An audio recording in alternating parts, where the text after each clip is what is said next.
Thanks for joining us from the Ohio AgNet Voice You Know With the News You Trust studio, sponsored by Grain Equipment Company, where innovation meets execution. I'm Dale Minyo. It was great to see the crowd at the Conservation Tillage and Technology Conference yesterday at Ohio Northern University at Ada, and part two of that goes today. There's lots of different sessions to be able to take in, and you can find out more about it on their website and maybe even check into getting some of the videos from that. Bottom line is, you could still see us later today.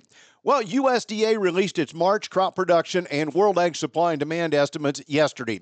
USDA's relatively uneventful March report left domestic corn and soybeans balance sheets and ending stocks unchanged. USDA left production estimates for Argentina and Brazil alone and made minor revisions to the wheat balance sheet. Tuesday's U.S. ending stocks estimates were neutral for corn and soybeans and moderately bearish for wheat, said DTN lead analyst Rhett Montgomery.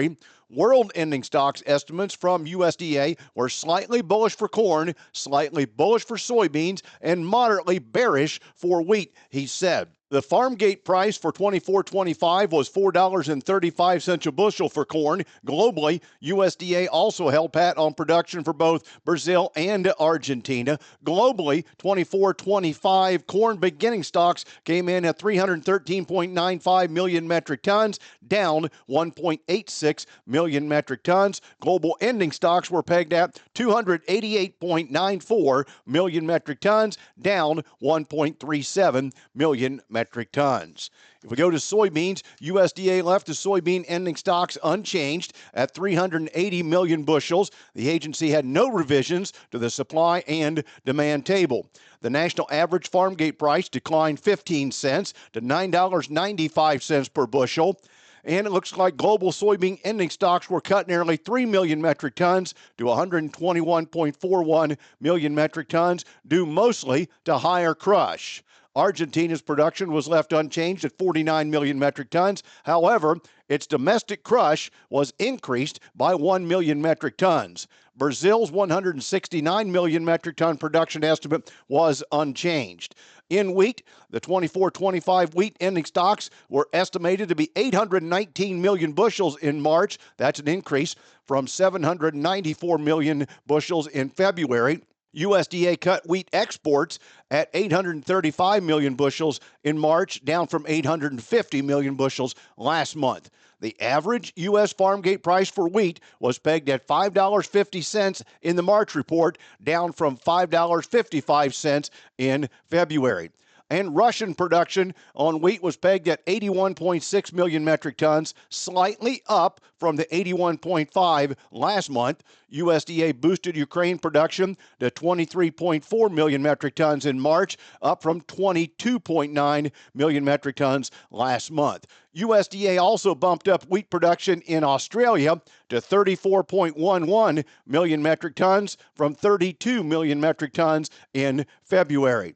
Today's weather brought to you by Seed Consultants. Simply better performance online at seedconsultants.com. Here's the forecast. Beautiful, mild, and dry weather dominating through the end of this week. I'm Chief Meteorologist Ryan Martin. Let's take a look at that Ohio Ag Weather Update. I don't have any major changes for you here. Sunshine and blue sky are going to be the dominant features today, tomorrow, and Friday. Here's what's going on, though. There's a minor disturbance coming out of the boot heel of Missouri, moving into the Tennessee Valley later tomorrow into Friday. Because of that, I'm going to say watch for a little bit of cloud cover in far southwest and south central parts of Ohio for, Thursday evening and into early Friday morning. I don't think it gives any precipitation. Just a few clouds may make for a good sunrise on Friday. The balance of the state seeing beautiful sunshine all the way through. Now, we do have a weather system wanting to come out of the Central Plains and the Western Corn Belt for the weekend. Right now, I'm penciling in rain for Saturday, and we're also going to be seeing potentially some stronger thunderstorms overnight Saturday night into early Sunday morning. All in, all done, I think we have to put anywhere from 1/4 to 1.5 inches of precipitation with 100% coverage of the Buckeye State. We clear out Sunday afternoon, but we're also much colder for Sunday night. We stay chilly through Monday and then see temperatures moderate next week, Tuesday, Wednesday. Our next weather system is likely a Thursday event next week with rain, not thunderstorms, just rain. Coverage around 80%, and colder air finishes out next week as well. I'm meteorologist Ryan Martin. And thanks, Ryan. Let's turn to Dusty Sonnenberg with an update from last week's events. And we are at a Commodity Classic. I am joined today by Judd Bauer. Judd, an Ohio farmer, but also on the National Corn Growers Association. And Judd, as you've done a lot of work with that organization, there's a lot of stuff going on all across the country, but in particular, a big push right now for E15. Talk about that a little bit, if you would. Oh, certainly. You know, it was a little frustrating there in December. We really thought we finally had this over the line. You know, been working years on it. And unfortunately, you know, everything got kind of pulled apart, and it was a little frustrating for us as growers and for us working on these issues in Washington for so many years. We're seeing a great effort right now. We've got a signature. Hope everybody back home is signed that. Encourage you to. We're going to keep this open for a few more days. I'm going to shut it down at the end of the week so we can take it to the Hill next week. We are so optimistic. We're over 8,000 signatures currently. We're really thinking, with talking with some of the larger companies around here, they're going to push it out to their employees and explain how it affects their businesses and, you know, and the importance it has for corn farmers. We think we'll break 10,000 though. Good. I mean, we're really, really looking forward to this. You know, we got the CR coming up, and we're going to try to slide it in there. You know, the president thought he had it fixed in his last term, and unfortunately, you know, through rules and things happen, and it got pulled back out. But we got a lot of support, and just so optimistic and so happy to be part of this. Well, this call to action is so important. We know that it makes a difference for legislators as they actually look at what the numbers are and what all is going on. So as we take a look at it too, I guess, a lot of different things going on in the industry right now. Discussion of, what is it, we're on year 8 of a 5-year farm bill that's been trying to get across the finish line. Thoughts on that? Oh, I've got some thoughts, Dusty. You know, it is frustrating. And you know, we got to listen to the secretary yesterday when she come in and you know, new to this, very optimistic. You know, she thinks we can get it done this year. I want to be that optimistic. As you mentioned, it has been a process that honestly should not take this long. And, you know, all of us in ag, you know, corn, soybean, you know, the livestock industries, we understand how important this is. We are always taking that message to the Hill, explaining we've got to get this done. You know, the ag economy is not the best we've seen for a while, and we need certainty back in our operations. And it's hard. I mean, you know, when you go in and talk to your bankers and talk to everybody, the certainty is key, and we need to get this finished, so. Well, NCGA is a membership organization, and there's strength in numbers, and definitely want to encourage folks, if they aren't members, to become members of NCGA with all the heavy lifting that's going on right now. Maybe talk about that as a farmer when you first got involved and how important that is to just have those dollars and everybody working together. Oh, it's huge. You know, we have to go tell our story, and we have to have volunteers like I have done and members. You know, and the members make us stronger. When we go tell our story to the legislators, you know, when we say we have 30,000 members in National Corn Growers, you know, that's a huge number. But what's really shocking, and you know, we need to build our membership because, yes, we have 30 to 40,000 members, but we represent 300,000 corn checkoff growers. And so, you know, that's 10%, give or take, but boy, if we could get to 20, that's just huge. And you know, we do so much, and so many of these programs that farmers are able to utilize. You know, growers have been to the Hill and been battling for these. And you know, everything we do is to build demand and to build profitability for the growers back on the farm. Sounds good. Again, my guest today is Judd Bauer, an Ohio farmer representing Ohio well on the National Corn Growers Association. Judd, thanks so much for the update and for all your work today. Thank you, Dusty. Appreciate it. And thanks, Dusty. Back with more after this. Attention, Ohio businesses. Join the Ohio Bureau of Workers' Compensation for the 2025 Ohio Safety Congress and Expo, April 16th through the 18th at the Greater Columbus Convention Center. Connect with industry experts, have hands-on training sessions, explore cutting-edge safety solutions with over 300 exhibitors. Whether you're looking to reduce risks, enhance productivity, or build a stronger safety culture, the Ohio Safety Congress is for you. Register at www.ohiosafetycongress.com. It's free. This is Dale Menyo with the Ohio AgNet.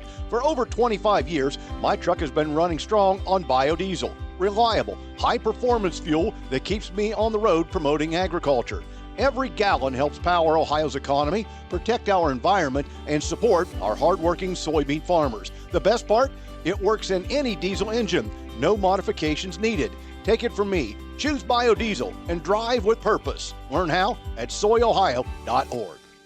Our guest is Dr. Zach Ogles, Manager of Agronomy at Descender Curly. Zach, let's talk about your products, Thiosol and KTS. How do those help farmers? In addition to sulfur nutrition, our products help to protect the nitrogen investment that a grower makes. For example, UAN32 combined with Thiosol or KTS, our products act as a nitrification inhibitor, reducing the amount of nitrate leaching as well as losses through denitrification. So it really helps on multiple fronts for the grower. Ask your local ag retailer for Thiosol or KTS.